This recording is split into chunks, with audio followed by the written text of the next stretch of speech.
You are listening to Productivity Straight Talk with your host, Amber De La Garza. Amber is a sought-after productivity coach, trainer, speaker, and writer who gives entrepreneurs the straight talk on personal productivity. No BS, fluff, or overused jargon. Just actionable strategies to get results and succeed in business. And here is your host, Amber De La Garza, the Productivity Specialist. Welcome, and thank you for listening to Productivity Straight Talk. Today is episode 241. Normalizing Mental Health Conversations with Jessica Rodriguez. If you're a business owner who wants to improve your time management and elevate your productivity so you can maximize profits, reduce stress, and make time for what matters most, then you're in the right place, and I'm so glad you've joined me. I am so looking forward to bringing this conversation to you with my dear friend and our guest, Jessica Rodriguez. Jessica Rodriguez helps business owners expand beyond one-to-one client-reliant business model through the power of online courses, evergreen sales funnels, and connection-driven marketing. This happens through her Clients to Courses and Evergreen with Ease frameworks that massively simplify how to effectively create, launch, and scale a course in today's online market. When not talking about all things business, you can find Jessica going to Target for the 10th time this week, being the most extra cat mom, and competing with her husband on who's the funniest. Which I'm sure is quite the competition because I know Jess and she's pretty darn funny.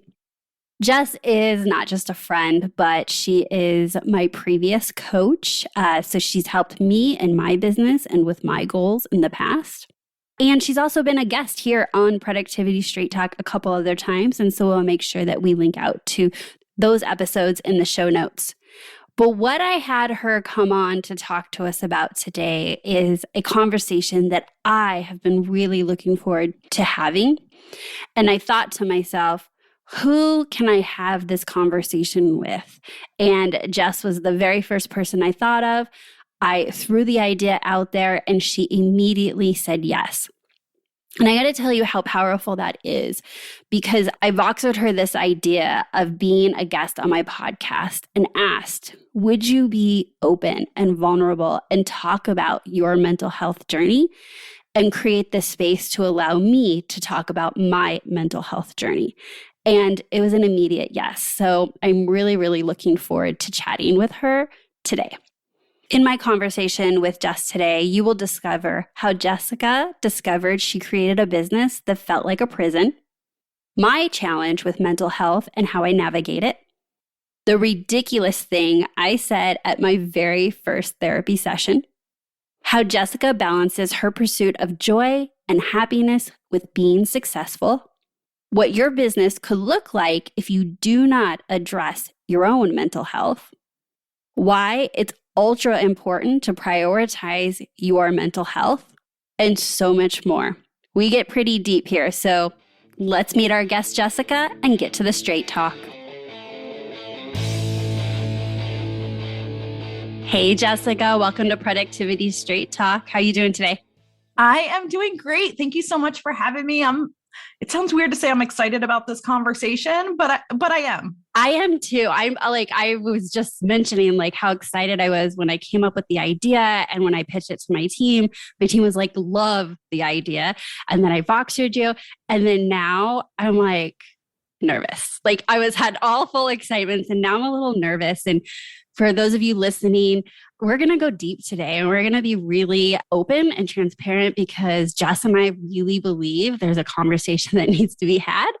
And thank you so much for joining us on this journey today as we chat about, mental health and the intersection between mental health and entrepreneurship and living out what our own vision of success is with that intersection of mental health and entrepreneurship.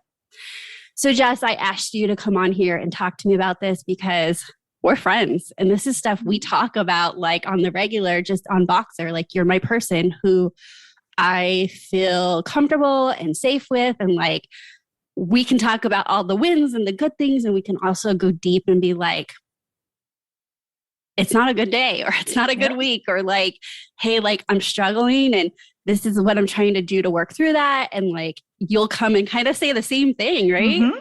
Yes. I love opening up with a personal story. So I remember you ghosting me one time on Boxer, okay? Kind of like, and I got in my head and I'm like, like, I've worked through this crap. Like, I don't get in my head. And I'm like, did I piss Jess off? Like, where is she?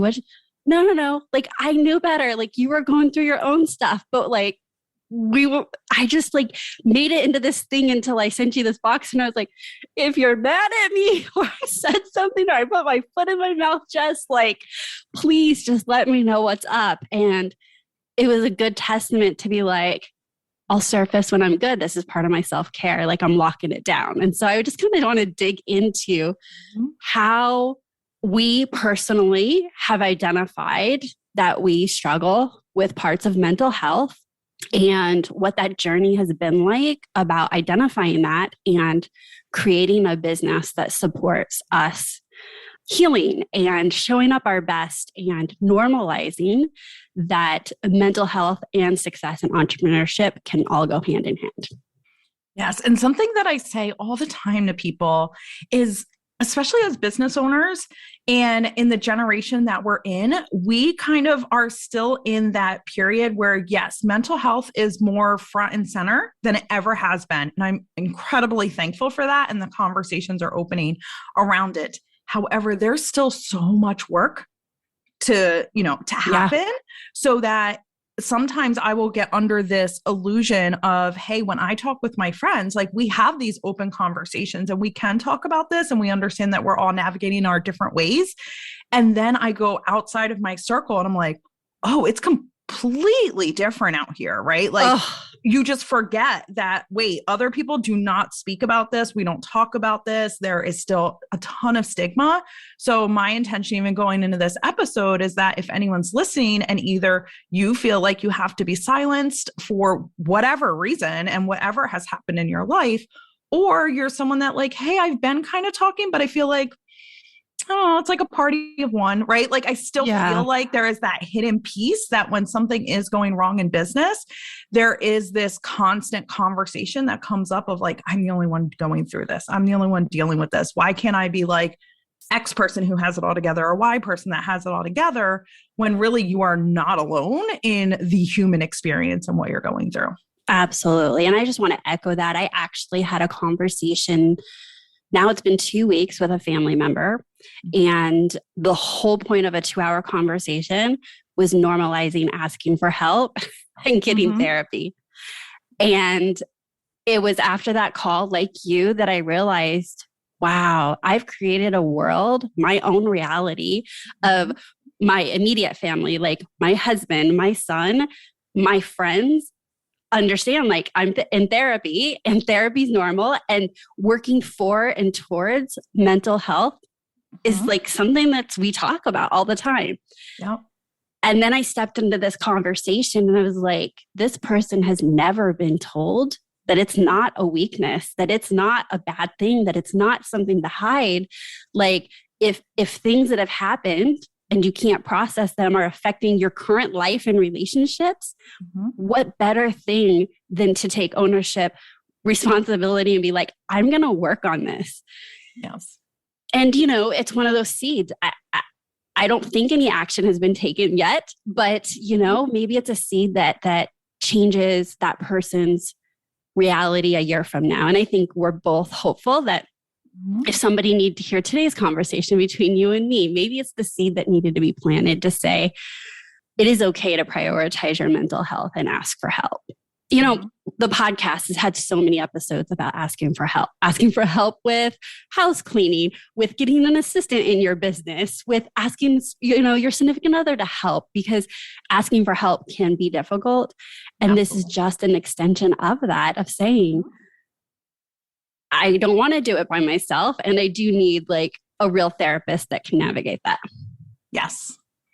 Maybe we should just talk briefly about like what mental health you and I deal with. And then I want to go into like the first time we sat in our therapist's office, because I have a funny story and I think you do too.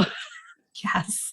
So if I look back, and this is, you know, the beauty of hindsight, I have probably had a level of anxiety since I was a child, and it just showed up in a lot of different ways. And I didn't know how to cope with it. I didn't know how to express it. It was just one of those things where it's like, oh, don't cry. You don't do that. Don't do this. You don't do that. So for me, it was just trying to get into this mold of this is how I'm supposed to be, right? And if I act a certain way and I do certain things and I pretend certain things don't scare me or make me feel weird or this, then I'm going to fit into the society. And as I started to get older and I did the college and I worked at an advertising firm for about 7 years, I started to go through what I think a lot of people have at certain points in their life where you look around and you're just like, what is this? Right? Like, I mean, I did the things, I checked my boxes, right? Like I did the thing and nothing feels the way it should. And I started to get these pains in my chest. Like it would almost feel like you took a 20-pound dumbbell and was just laying it on my chest. And I would get these like really tight pains. I was like, I don't know, something wrong with my heart. I don't have a history in my family. Like, I'm not sure what's going on. And then it started to show, I would just kind of ignore it because it would come and go. And it was like, okay, maybe, I don't know, bodies are weird. We do weird things. Maybe this is getting old. And I love that Emma is like getting old at 24, right? Yeah, So like, maybe this is just whatever old. it took to like just rationalize the feeling, right? I knew 25 would make me old. Here it comes. Oh, previous me. So I was like, just kind of going through these motions. And all of a sudden what started to happen is when I would get in line for things, I would start getting overheated and fall out on the floor. Like full on just sweat dripping. And it was this weird thing where one, it's in public, so it's embarrassing. Two, it lasts like 10 minutes, but I would feel like, am I dying? Right? Because it just hurts so much and you're out of control and your body doesn't know what's happening. And I'm just like overheated and hot and sweaty and people are asking and I can't really talk and I can't, vocalize it. And it started getting to where it was happening once a year. And I was like, again, it's not that often, but it's enough that when it happens, it's weird for me. And it started to increase. And then it was like, okay, now it's happening once a month. Like, what's going on? And when I went to the doctor, he was like, well, that's an anxiety attack. And what we can do is we can start you on a prescription, except I don't believe in just jumping to a prescription to just, kind of ignore everything else. Like, I don't want to just medicate you. I want you to talk to a therapist as well. And I'm like, yeah, I'm not that person. That's not what we do. And he's like, well, for me to be able to do this and feel comfortable with it, because this was my general doctor, I'm going to need you to see a therapist so that I know whatever you're working through is through a trained professional. So I walked into therapy having no time because I was working 80 hours a week, just in general. So I was like, let's get this hour over with. So I'm sitting down and she's like, okay, tell me about you. And I started to ramble through like all this trauma I had experienced in my life. I read through it like it was a grocery list. I was like, let's just get you up to speed. This happened. I was neglected here. I this, right? No emotion at all. And she's like, does any of that bother you? I'm like, no, I'm just telling you because I feel like therapists want to know all that stuff. And like the worst client you could possibly have, right? Coming in. Right. And she's like, okay, well, have you ever talked to anyone about it in your family, friends, things like that, of anything you mentioned to me? And I'm like, no, our family doesn't talk about things. And like, really, I'm just here so you can make these panic attacks stop or the anxiety attacks stop. And that's when she told me that, your anxiety attacks are saying you probably need to talk about some things. Like there's some stuff bubbling up. And it kind of just opened the door to this whole different way of life where it was like, wait a minute, my anxiety is trying to like chat with me. Like I'm supposed to feel my feelings.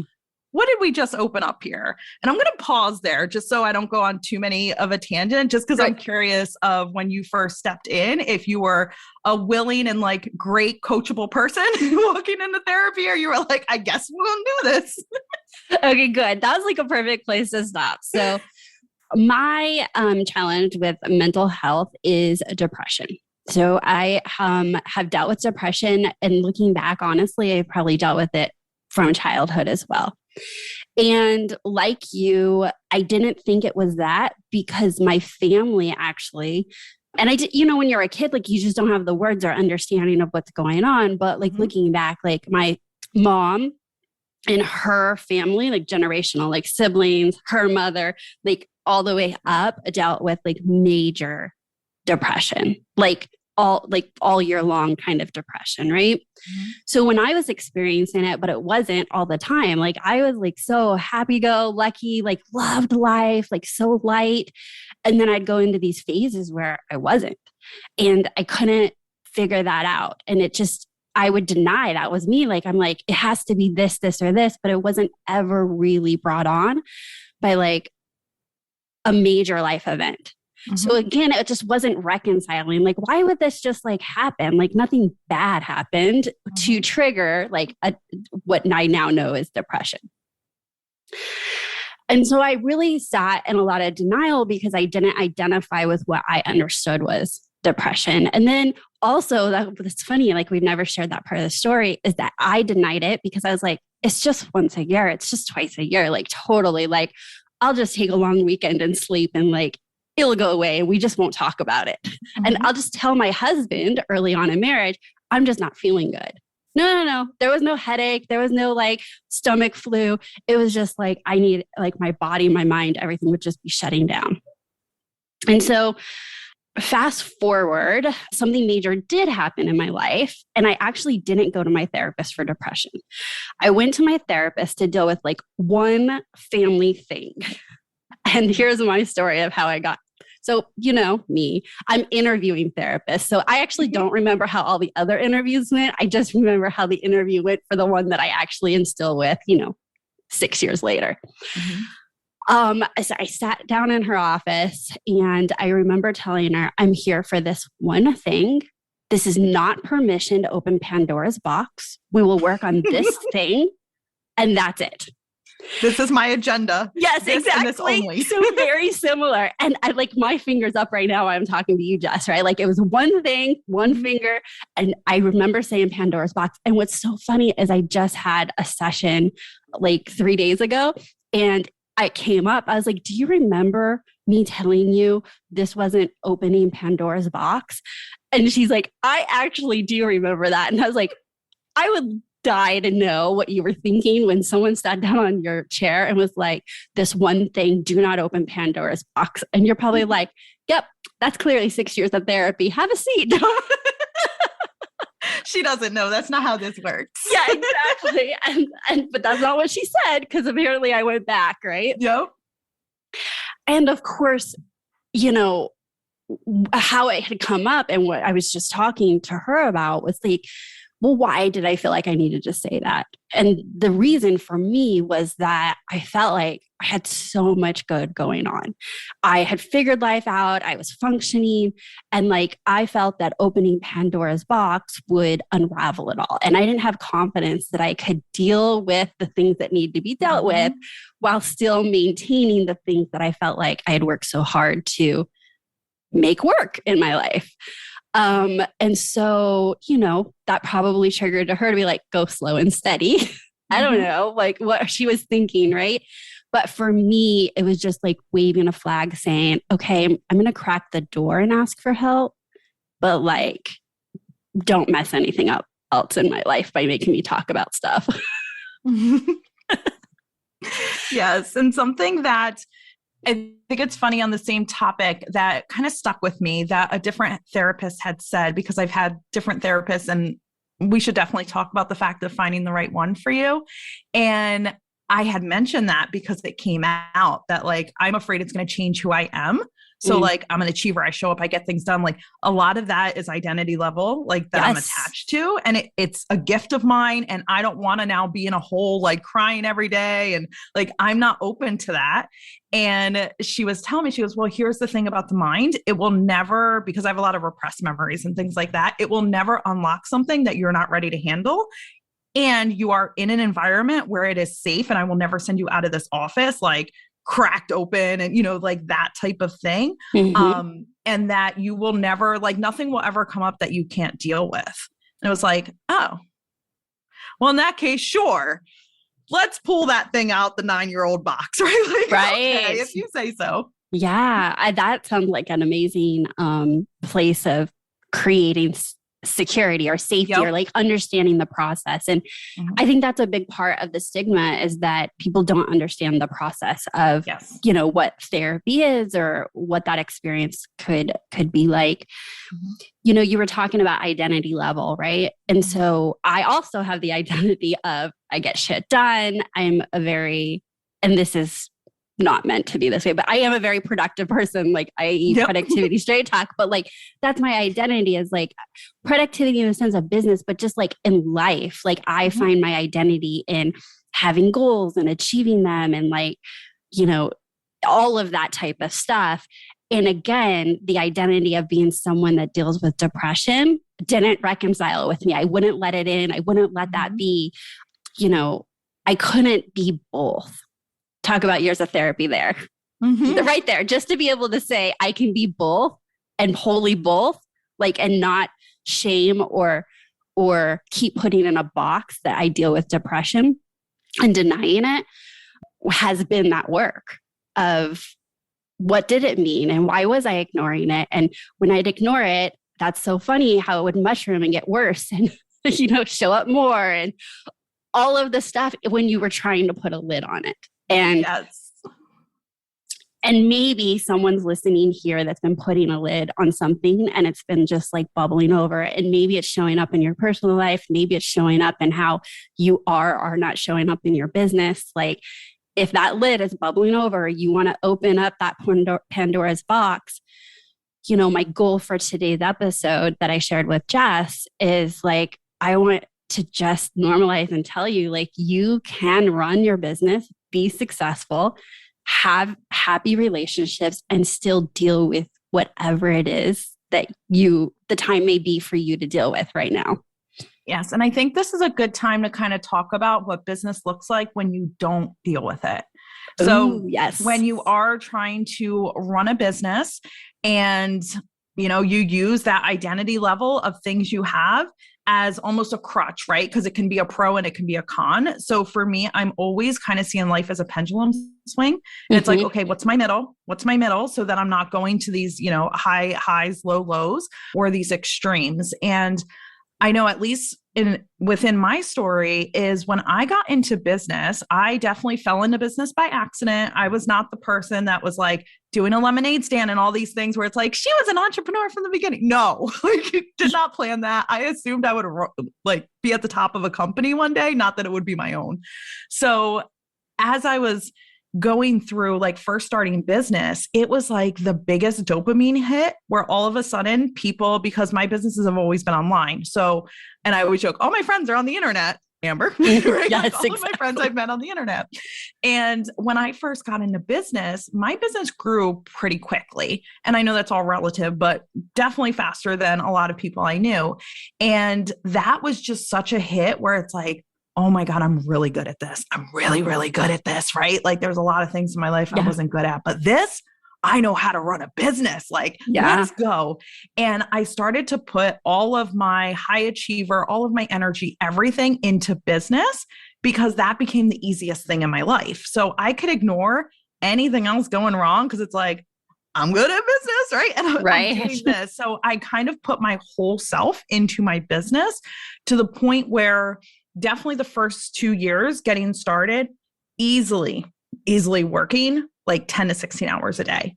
And for me, it was like, well, that's what you have to do because there's another goal and you have to achieve that goal. And then when that's done, right, like the ladder is going to keep moving and I have to keep climbing it because what else am I going to do? If I stop, I'm going to address everything that feels wrong. And I don't want to do that. So I went so full force into my business where, how people will say, looking back, I would have done this differently.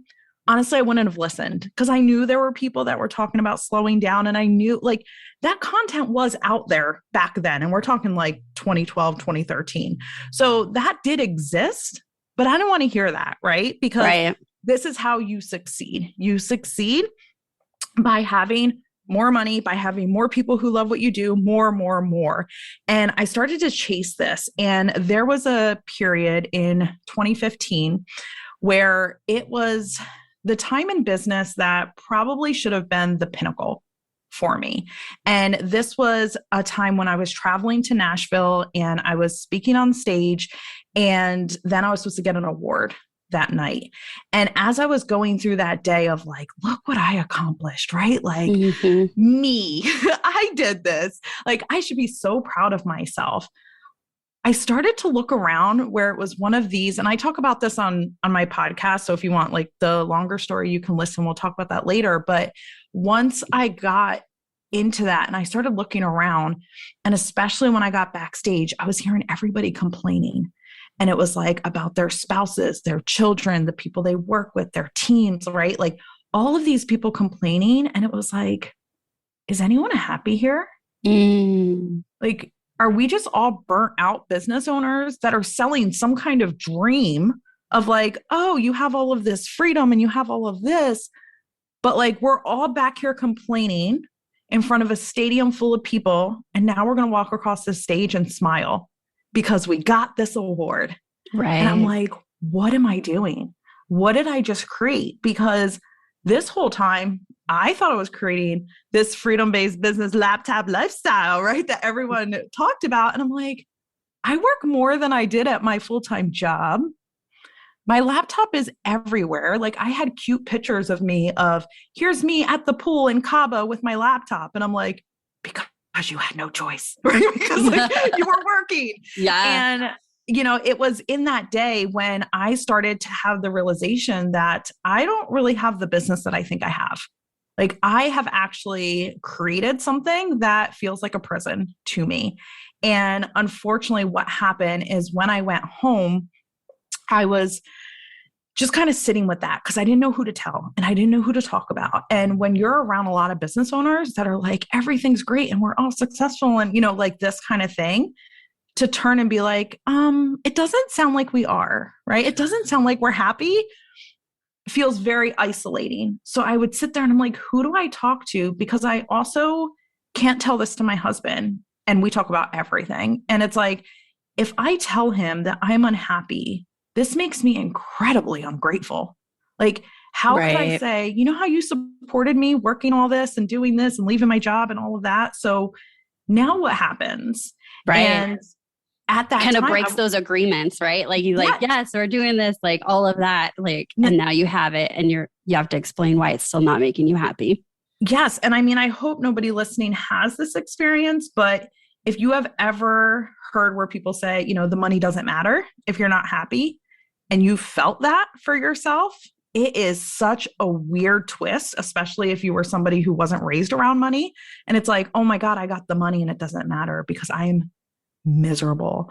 And unfortunately for myself at the time, or maybe fortunately, I mean, I guess it depends on the lens, but I was sitting there on the couch one day, had my feet kicked up and it was just silent. I was like, I don't want to hear anyone. I'm done. And as I was just staring, looking at the wall, it was, you know, maybe I should just take my own life. Like there's nothing for me to do here anymore. Like I could achieve all of this success and still feel like this. What is the point? And like, I mean, my husband deserves better. These people deserve better. They're looking up to somebody who is clearly miserable. And I don't know what to do from here. And thankfully, because I had been in therapy, I knew like right at that point when that thought came, it was like, something's wrong. Something's very wrong. We don't just get these thoughts, right? Like that is not, you know, the correct thought pattern or a helpful, I should say, thought pattern for me. And what started to happen is we pretty much unraveled the entire business, my life, restructured everything to get to, and we'll talk about this, I'm sure, like to get to where I am today. But it was that moment where it was like, I had ignored my anxiety, all the cues, everything, and just kept pushing through and using achievement to push through. And finally it just snapped. It was like, hey, guess what? We turned into something a lot scarier for you. Wow. Thank you so much for sharing that. And I can just tell you from my own personal conversations with my clients, that story is hitting home, so close to home for so many that are listening here today, because, you know, it culturally, once we decide we're going to be a business owner, whether it was an accident or not, it is addictive to be like, oh my gosh, like, look, I'm succeeding. Look, I'm building. Look, I'm growing my team. Oh my gosh, I landed that client. I got in that magazine. Those achievements should feel good, but it is also kind of addictive to feel good from that. Yes. And parts of your story, I was thinking about how when I'm working with my clients and it's like, okay, so there's operational efficiency issues is why, maybe you're working 10, 12 hours and it's scheduling and it's lack of delegation and it's, getting the right team members. Okay. I'm going to go through a list of the things a business coach can help you with. And there are times that we get to the end of that list and I've had to have a very direct conversation with the clients and say, so we fix the reasons why you need to work that much. The next step, you need to work on outside of business coaching, i.e. therapy, figure out why there's self-sabotaging behavior or like why you are hiding from the world in your business. Because I'm telling you, I know your business inside and out. There is not a reason other than your choice. But you're telling me you don't want that anymore. You're telling me you want to be at home for dinner with your family, that you want to have weekends, that you want to have self-care, but your actions of choosing to work all those hours, like you were saying, is not in alignment with the words that you're saying. Nope. And so it's at that point, it's like, we've done good work. You have a healthier business. Your business is in a much better place. And maybe that's what you need to feel secure to make changes elsewhere around where you're investing your time.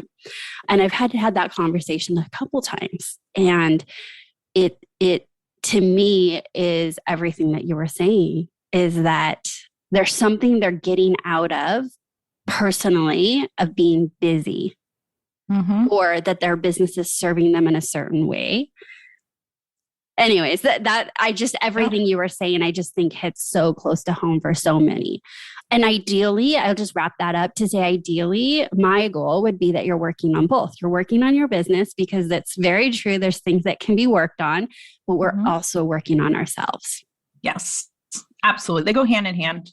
100%. So one of the things that I always say is like, who we are is who we are in our business. Like there's no like line, like there's no like, I'm this way at home and dealing with anxiety or depression or this or that, and think that that is not how it affects how we can show up in our businesses. Agreed. Yeah, totally. Like I was trying to figure out how I get to write off therapy because it's helped me so much in business. Like this is surely got to be a business write-off. And I always say, like, because people will talk about, and this kind of goes on a tangent on productivity, but and I know you don't do this, but it's like, okay, these are in these buckets, right? So it's like, this is business over here. This is life over here. You separate them. They do not spill like in any such way. And it's like, from an activity level, yes, right? Like you can separate them. From an actual human being that's in both of them, that's impossible to expect yourself when you feel like crap or you're unhealthy or something is happening and you're sick, and then you're supposed to show up and get on Zoom and be like, "Hey everyone, everything's fine." That's not how it works. Like you just can't do that, and vice versa. Yeah, it's so true. So, okay, so take me back because I like have goosebumps. So the day that you realize like, what's the point? You want to take your life. That's not a helpful thought. That's not a path you want to go down. So you ask for help, go to your therapist, let her know. And then you said, I unraveled everything. So I just want to pause here because something that I hear, I don't just hear it. Like this is like written in words with my like new client onboarding assessments. Like I'll ask a question like, what do you hope to get out of this? Or maybe it's like, what is your biggest struggle? Like I ask different questions, right? And an answer may be like, I need to see if my business is fixable or if I'm walking away. And we're talking successful businesses. Oh. So you get to the point where, did you think you were walking away or was it a rebuild? Like, I just want to continue this story a bit of, and then also like, what were the feelings and how did you have the confidence that that is truly what you needed to pursue what I believe you were trying, which was like true happiness, right? Like what would truly make you happy. Yes. So the first thing I actually did, which was the hardest of all of this, was sit down and tell my husband what was going on and say, and he said right away, like, okay, we need to put you first. What do you need? What do we need to, if it's money for therapy, is it this? Like, whatever we need to do, nothing else matters in the world at this point, right? To me, and it's like, thank you. And I went to this exercise that I had done at a conference a long time ago and just didn't pay attention to, where you have essentially you're listing out everything you've done within, and she used to have it for the past week. And you would highlight your categories and like how much of it was business and how much was it the other priorities within your life. So my marriage, if I say that's a priority, if I say myself, which yourself should always be a priority, like going through this list. And what I started to realize is when I looked at what I had done for the past week, easily 90% was business, right? So, okay, we clearly know that my words and my actions are not aligning. I can't say my marriage is a priority looking at this, right? Like, right, it's clear. right. So I started with life first. So it was like, okay, we have this business. We actually had two businesses at that time because I thought fixing one business would be starting another one. So actually one was having two at that same time. That was also incorrect, guys. So first thing is I started looking, okay, what can we do? Which it's funny, we're recording this on a Wednesday because we are going to have date night tonight. That started in that moment. So it's been 7 years of non-negotiable date night where we go out, we talk, whatever we're doing. It was just like, that was our time. But I had to put that boundary and that protection around it because I didn't know how to do it then. Right. Which is so funny because if someone would be like, what's a random fact you know about Jess? And I'd be like, she dates her husband and plays music in the car every Wednesday night. And that was not the norm, right? And now it's just like, of course you do, right? Like that's literally what I do. And same thing where we had set a time, and I believe it was 6, where if I was still working, he had the right to come in and just slowly close the computer. You're done. Right? Like you're done. Yeah. I used to pull overnights or all nights, like once a month, because that was everyone's quiet. So I can hurry up and do things. Those went out the window. So it was like these small changes for the first couple of weeks. And then using the time that I was freeing up, especially like my own time for myself, working out. Like I was in the fitness business and I wasn't even working out anymore because I was just so stressed and working all the time. So as I was doing that, I kept asking myself, like, what do you really want? What do you not want? What do you have right now that you don't want? And I started paying attention to that. And when I did, I realized I actually didn't want the businesses that I had. And I feel like it's one thing to cut off a business that isn't doing well. And you're like, look, I got to cut my losses and move on. When you have two businesses that are making very good money and you're the breadwinner and you're like, I'm going to cut both of them off. That's a whole different level of like, I am really trusting this. Like I am really going forward. But it's because I actually gave myself time to ask questions like, do you want this? What do you want? What don't you want? What does this look like? And every time I kept doing it was like, not these business models. I have 2 business models that are reliant on me showing up for obscene hours a day. And I'm not blaming anyone except I created it, right? I just didn't know. But now I'm very aware. And if I want to feel good, if I want to be able to take care of myself, then I need to change the business model that I have. So I wound up the very next month launching the business that we have today. And that was going more into, okay, instead of doing things for people or instead of always being on call, now I'm going to go into a type of business model that is more consulting, that is more on the strategy side and see where that goes. But the biggest gift I gave myself with that business or this business really is to say, this is all an experiment for me. I get to change my mind as quickly and as often as I need to recalibrate.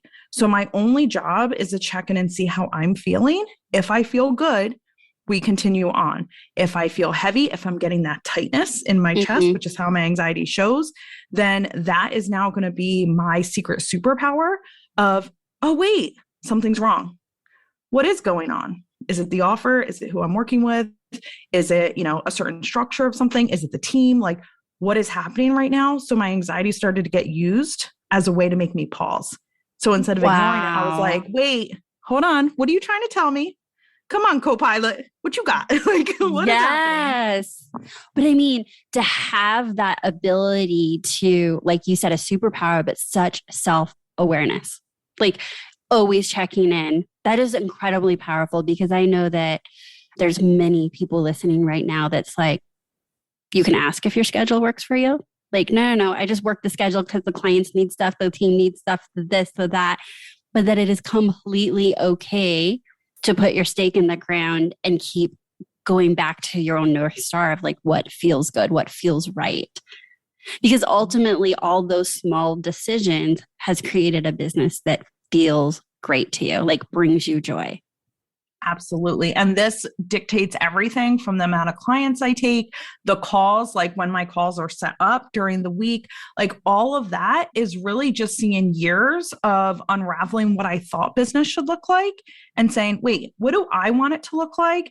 And also giving myself permission to change what that looks like as I change, because the way you were 5 years ago is probably not the same as today. You have evolved and you have grown, which means that, of course, your business is going to need to shift. And sometimes it's larger shifts, sometimes it's very small micro pivots that you're making, but it needs to essentially have permission to be able to do that. Where I had so much weight on the fact that I had built these businesses, and it's like, well, then it has to look this way because that's what I created. And it's either, again, the pendulum swing. It's either all or nothing. That's it. So I have to shut this down or whatever. When really the answer is I had to shut it down because nothing of it was actually in alignment. And with this business, yeah, we've been in business for 7 years, but it looks different than it did when I first started because we've just been giving permission to like, okay, let's change this. Let's shift this. Let's bring in new team people, right? Like, let's make those adjustments as needed, because my job is really to check in with myself, my energy, how I'm showing up, and creating a way of business that works when I am not able to show up. And that allows me actually the freedom that I want. Okay, this is excellent. And so I have this question. So I happen to know you run a profitable business, like you're doing really, really well. So how do you balance the goal and pursuit of like prioritizing joy and happiness with those decisions that may challenge revenue or profitability, right? Like, and the reason I'm asking through this lens, Jess, is because we have been conditioned. I mean, we meaning I talk about on the podcast that it's not just about profits. It's important, but it's not just. But in general, as business owners, we are conditioned to be like, you're making decisions through the lens of what grows the business and what's more profitable. And what I hear is that you have somehow decided they're either equal, or is one always a higher priority to you? Like, how do you juggle? Because the result is you're happier and you have a profitable business. I'd love to hear this. Yes. So I love this question. Here's the thing. I think sometimes it is the not so great things that happen that show a different lens to us. So for me, my happiness is non-negotiable because I saw what the other side looks like, and I'm not willing to go back there. So for me, and even hearing my husband say like, the rest doesn't matter, we will figure it out, I don't care. I'm like, look, we got to freaking live in a box. We will have the most fun box. Like, that will be the coolest spaceship because we will be together, right? Like, we will make something of it. Now, I'd have to have a lot of crappy people in my life to really put us into a box that wouldn't let us move in, but that it's perspective, right? Right. So, okay, if I am truly saying and believing that I am the most important, that my marriage is the second most important thing in my life, do my actions reflect that? Or are they reflecting that money is the most important thing in my life? And as I started to look at that, it was like, crap. Okay. Now, money is important though, right? So it is important to be profitable. So when I am looking at, and this goes to offers, this goes to anything that I'm doing in my business, of course, I'm running the numbers and saying like, look, I don't believe, and we have this in like our core values, we don't believe in martyrdom. So it's like, look, I'm not going to not make money for the sake of whatever, right? So I do want to make sure it's profitable. But is it happiness? So for me, it's an and game. Okay. Can I be profitable and happy? Yes. There is no breaking them away, because anyone can be profitable, right? And like go out there and do great work. But I have to have the and that is my non-negotiable. It's almost like we are like soulmates. Okay. So you do know that I like actually teach the and method. So that's how I teach it. Like, I know you don't know my work that well, right? Like, so I call it the and method. And what I ask is for my clients to identify their vision of success in their business and their vision of success personally. And they have to not fight each other. And so then it's not like an either or, it's that I'm going to have a highly profitable business and a happy marriage. I'm going to have a highly profitable, successful business and my health. And when you force that into the top line, everything else is about making shifts, tweaks, just like you said, to make that a true statement. And that's what you're always working at. Oh my gosh. Okay. I'm like, that's for crazy. About a year. I had an ampersand necklace as a reminder of an and life. No so it's way. this and this. I can't run under or. It is not healthy for me. So that really because I'm really big on the grounders, because some things you're just used to it, right? You already have habits built. So I will do things like that. You can always tell when I'm trying to embrace something new, because I'll probably have some new necklace or a bracelet when normally I don't wear either. And it's like, and if it sticks around, it's a tattoo. Something. Yeah, exactly.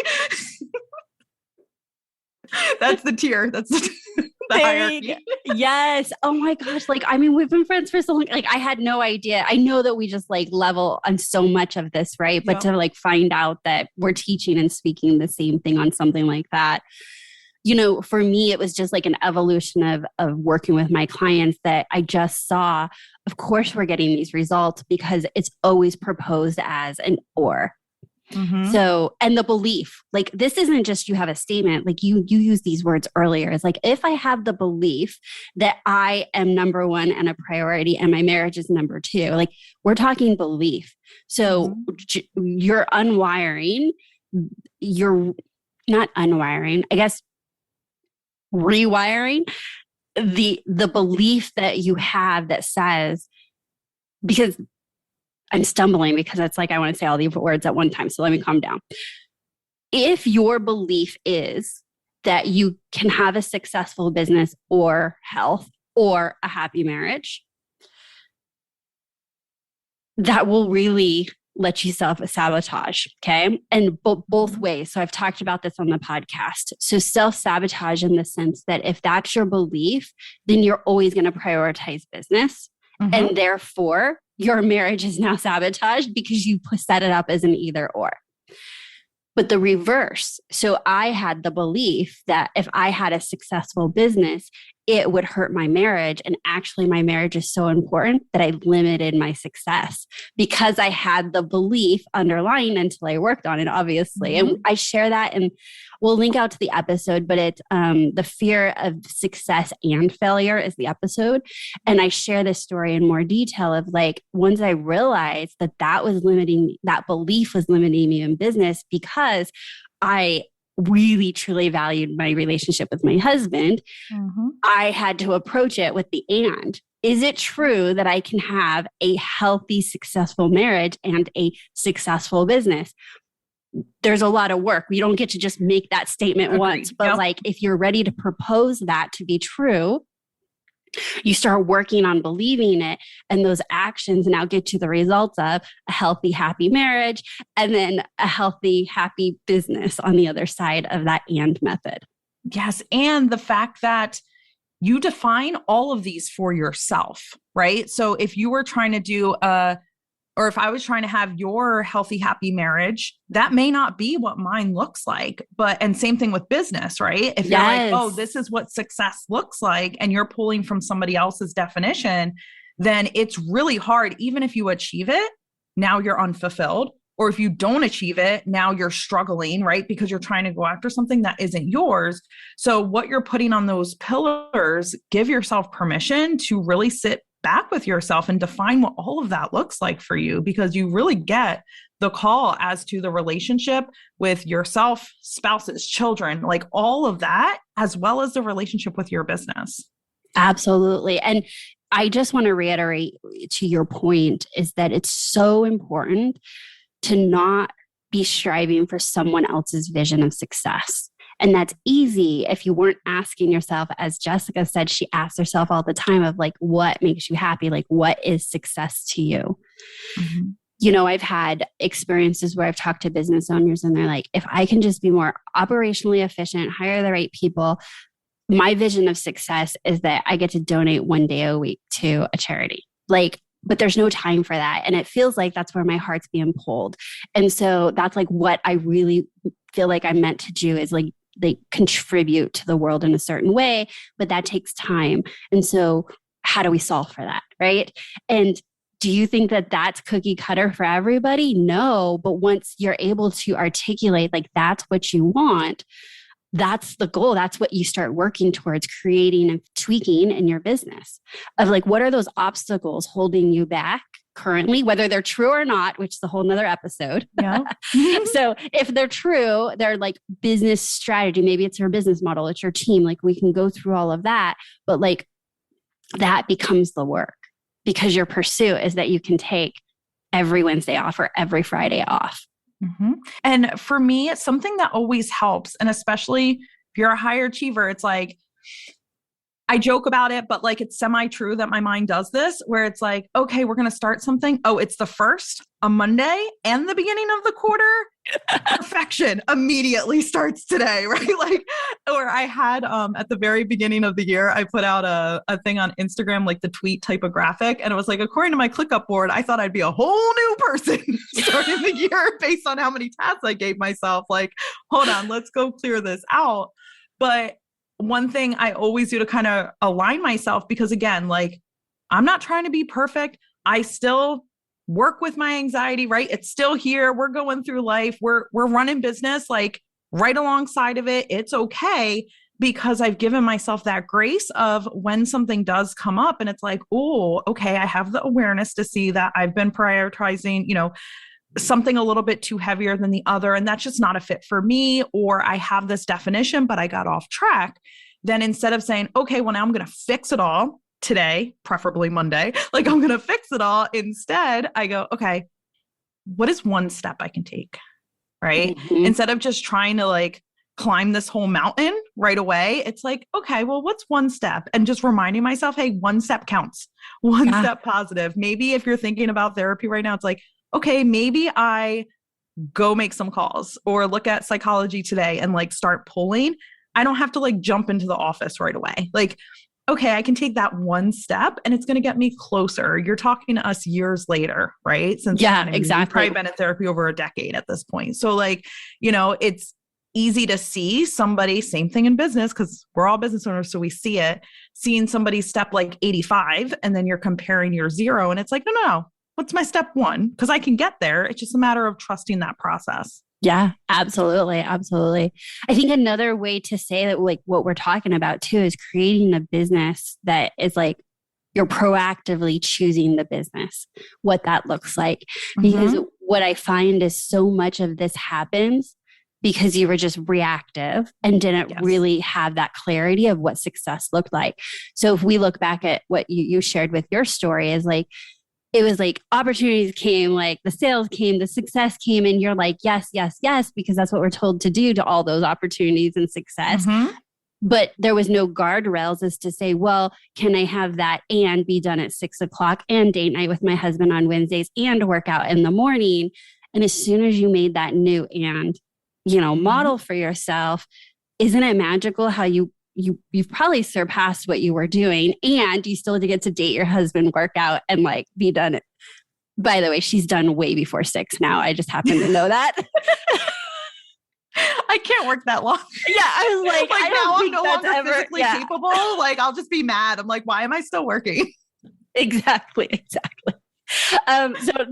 So that was that you literally switched from being reactive to what was being given to you to proactive in creating the business and life that you desired, all because you had chest pains and something was telling you it was all not right.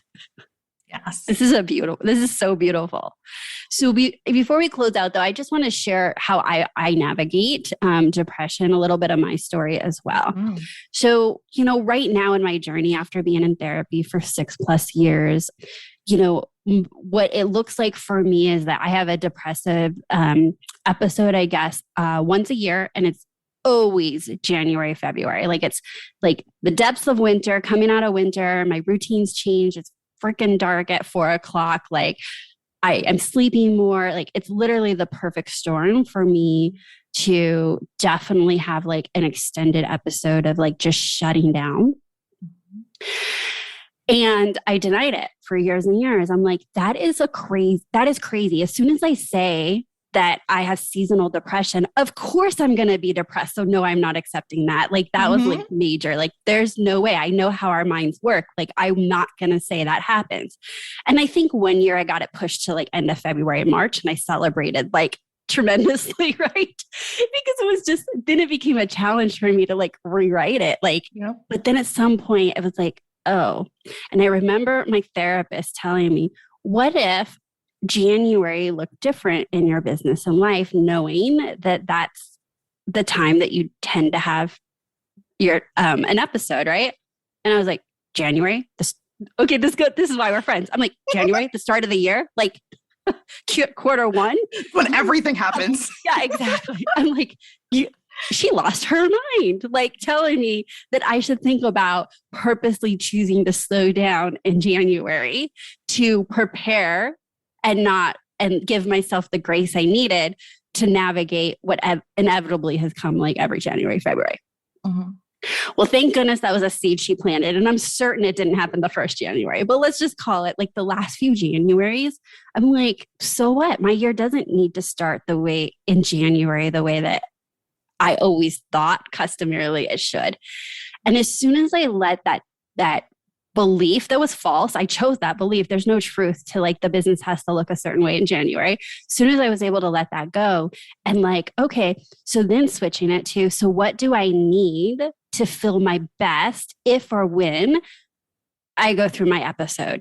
And that became the challenge. Like I love a good challenge. It's like, well, what can my schedule look like in January? And like, what are all the projects I get to say no to? And like, do I batch podcast episodes because I don't want to feel the pressure of hitting a deadline in January? And literally flipping it gave me the ability to, like, newsflash, it didn't last as long because I wasn't fighting it. Like, right? And I was like, that's strange. You used the word experiment, and I now use that word a lot. I was like, oh, that was interesting. When I didn't fight it and I just like let it be and not judge it, it didn't last as long. Well, that sounds productive. So let's do it again next January. It's like, okay, so how can I give myself the space and like just really recognize winters are difficult for me and like all of that. So I just wanted to share some of that. Like I had also beliefs that it had to look a certain way, have certain commitments. It was a ridiculous idea for January, February to, understand that this was part of it. And I need to give myself that space. As soon as I switched it and looked at it as an experiment, it was the biggest gift I could give to myself. Seriously. Yes. Oh my God. I love that so much because I think this is just that reminder for people where it's like, just trust yourself. Like your gut always knows what's up. It's just that we have lived lifetimes of being told that that's not wrong or gaslit or however, you have experienced life of not trusting in what our body is physically telling us and then structuring your business. And again, it doesn't have to be overnight, but like starting to have these small experiments in your business, see like, okay, well, how would it feel if I did a little bit less? Or, like what would that look like for you? And just kind of seeing where that journey takes you and trusting that, okay, in order for me to go from reactive to proactive, I have to start making some different steps. What's the one I can take today? Yes, absolutely. So I just want to, I guess, share this too, is like, I am talking about, full on depression episode in January, February, but like, that doesn't go away year round. And to say that my own personal journey has been like you, which is so crazy. I asked you to be on this podcast because I knew we had similarities, but not this many. I'll tell you that, Jess, which just gives me hope. I think that people listening are like, oh my gosh, like I can see and feel this same thing too, because I'm feeling that right now, is that I know for a fact what I feel like and the thoughts that I'm thinking preemptively to going into a depressive episode. Yes. And so because I also am checking in with myself, and I will say things like, well, that was an interesting thought, a thought you don't always think. Like it could be anything, right? Yep. That those are my flags. Slow down, cancel something, shut down like social events this weekend. You just need rest and sleep. Like I have my own protocol that as soon as I start feeling in some kind of way, no matter what time of the year it is, that I go into like extraordinary self-care. Yep. And generally it's like, I just needed a day, or generally it doesn't turn into anything bigger, but it's because my body, my mind was telling me that I needed something. And I now listen instead of ignore it and push it down and say, everything else is more important, because that is not true for me anymore. Yes, absolutely. So good. Okay, well, that might be a good place to end, only because I feel like you and I could talk forever about this. And thank you, Jess, for being open and vulnerable and having this conversation and actually creating a space that I could have a conversation with my listeners about this, because again, it's so important. And I think that if anything happens out of this, is that little seeds are planted, that it's completely normal to not be okay all the time. And you can still have a successful business and incredibly happy in your personal life.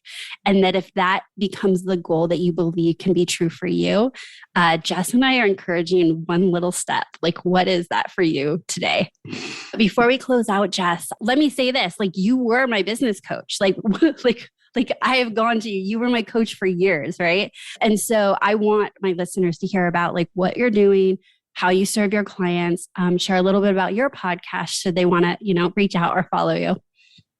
Yes. So I am the business strategist behind Freedom Driven Success.